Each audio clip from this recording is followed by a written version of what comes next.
Welcome back to Daybreak, and a group of constitution lobbyists have criticized the Building Bridges initiative, terming it suspicious and shrouded in mystery. In a report released by Civil Society Consortium UWAZI, the BBI initiative is described as a conspiracy between President Uhuru Kenyatta and ODM leader Raila Odinga to retain control of the national politics and the state power beyond 2022.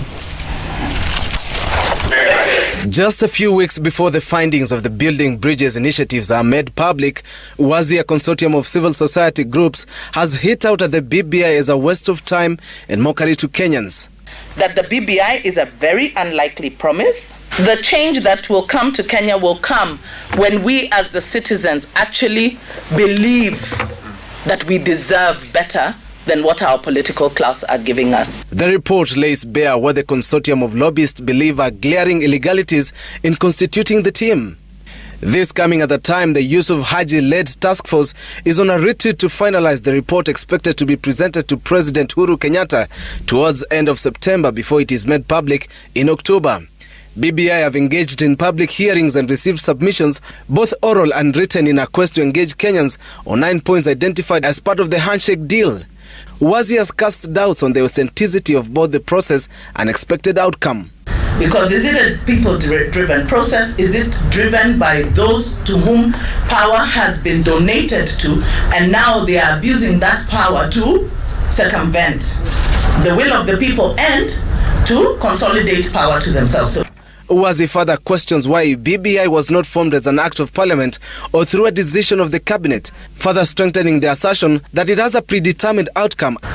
a process that is as flawed as the report suggests can, and people may or may not agree with that assertion, can nevertheless produce something that is of national benefit, remains the drama that is yet to unfold. The March 9th, 2018 handshake that birthed BBI is believed to have calmed the country's political temperatures. All right, Tom Wolf says that it's drama waiting to unfold. And I want to begin with you, Daisy. I mean, why would you have such a strong position? And so many other Kenyans believe that the handshake has heralded quite a beautiful place that Kenyans are today. And some of them say that they are supportive of the Building Bridges initiative. They had months of listening to Kenyans, what they had to say. What is this that makes you feel we're just being hoodwinked as Kenyans?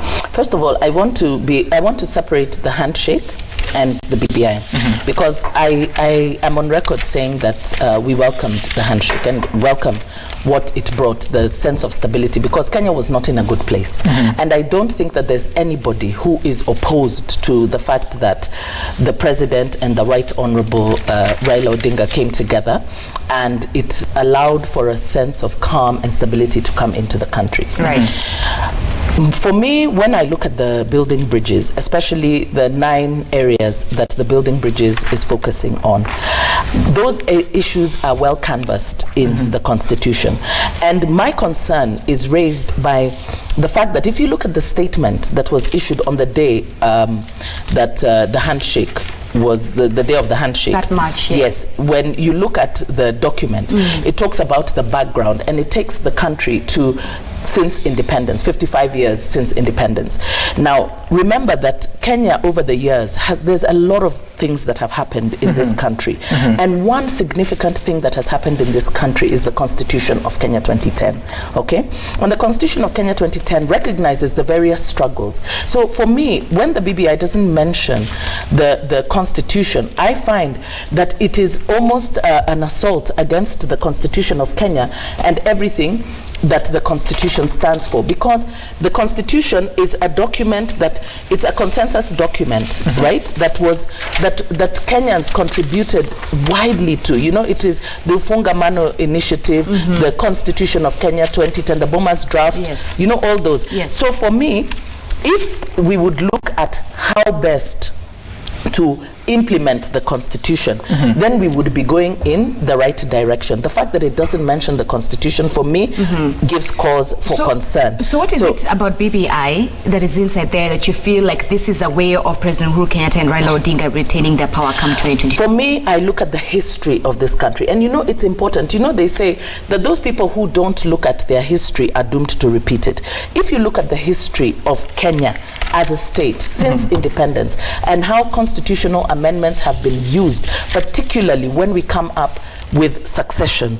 It has always been used as a means of consolidating power to the political elite.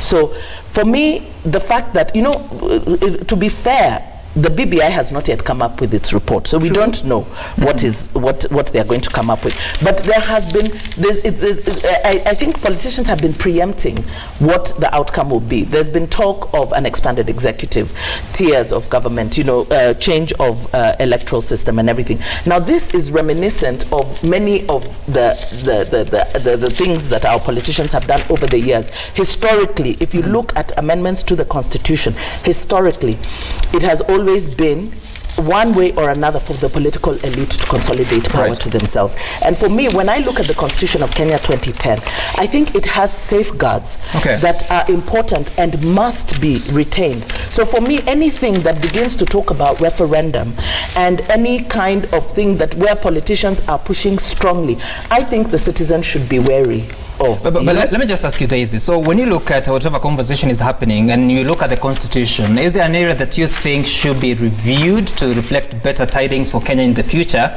regardless of whatever is happening with BBI and Punguza Mizigo? First of all, you'll never get a perfect document. There'll always be people who will have issues. Human beings cannot give us perfection because we are flawed one way or another. But to the extent that the Constitution of Kenya 2010 is still a very young, we've only just had it 9 years, okay? It has not even been fully implemented. Take, for instance, the 2/3 gender principle, okay? This is one issue that has not been implemented since the promulgation. It appears difficult to. No, it is not difficult. It is actually a case of a lack of the necessary political will. This is not a difficult thing, okay? Because even where we don't need laws to implement, you know, the parliament, maybe in terms of the electoral laws, would have to pass them. But look at appointive offices. The cabinet, as we speak, is not gender compliant. Parastatal appointments, ambassador appointments. The president does not need a law to guide him on this. He just needs the numbers. So you can't tell me that we don't have women, because we have over 50% of our population are women. We have very capable people to sit in these, to take up these appointments. So it's really a lack of political will. So when you look at the issues around the Article 81 B and C on gender and disability, you look at Article 100, these have not been fully implemented. The Constitution gives us certain safeguards, the term limits, you know, so that whatever happens, you'll be able to survive, you know. So for me, I see this as an affront to the Constitution, because when you talk about ethnic antagonism, inclusion, devolution, all these things are well canvassed in the Constitution. So how about you tell us how you are going to implement it within the constitutional framework that we have? Okay, let's bring in Honorable Priscilla. You, behind the scene, you're telling me when it comes to the Punguza Mizigo bill, you don't agree with necessarily everything that is inside it. Taking the same stand as the NGOs that Daisy is also representing here on this table. What is it about inside that bill that you do not agree with, or at least one thing that you do agree with? I'll actually give you two. One is the negation of population as a factor in representation. Representation, one of the criteria is population. I mean, you have to have regard to the number of citizens that a particular member of parliament is going to represent. So that's one and that is, the Constitution is a whole chapter on that, just about how we do the ratios and how we divide constituencies. So when you say just the county becomes the factor of representation, it means that population is no longer a factor in terms of our issues of representation. So that's a major miss by Dr. Ekuru Aukot in there. Of course, he leaves it well that every county will elect one man and one woman.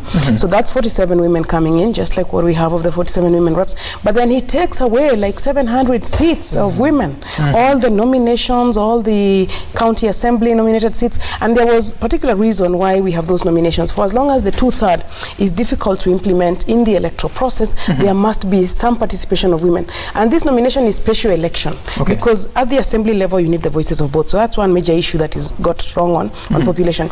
The other one is that Punguza Mzigo, the title is very good, but not the content of what Dr. Ekuru seeks to do in terms of where the country wants to go. If you look at BBI on the other hand, and it is indeed true that we have a good constitution, so any amendments to the constitution should not negate the gains that we have. We start from 2010, preserve and conserve and implement what we have, but then change a little of what is not right. And one of the things that haven't been right is this idea of the opposition leader, the person with the second greatest number of votes, getting no space at all in our democracy. I think that is a major weakness of the democracy that we have. The person with the second greatest number of votes in the presidential election needs to be in the National Assembly or in the Senate to continuously play the role of official opposition and watch over what the party, the ruling party does. The other one for the BBI is that the handshake is a gentleman's agreement, which has brought us some distance in terms of stability and in terms of the nation standing together. You want that gentleman's agreement to move further. It can't just be about President Uhuru Kenyatta and former Prime Minister Raila Odinga. You have to make sure that you anchor those agreements in law, so that not just this handshake that, you know, continuously and going forward, the matters that the handshake are about are going to then find anchor in our law. And in many times of our country, the intersection between politics and law is not something you can ignore. Once we have the political agreement, for it to be permanent and long-term and not for us to enjoy peace only until 2022, then this handshake has got to find anchor in the law. So the BBI is not even there yet. There will be another process for the legal reforms. The BBI is just teasing out the issues. All right, two very contrasting positions. I wish you could take Honorable Millies as well as Senator Parendos, but we will do that after the break. Of course, we'll also be listening to some two leaders that run for election for the presidency in 2017. We'll be hearing from them at the other side of this break. Back in a moment.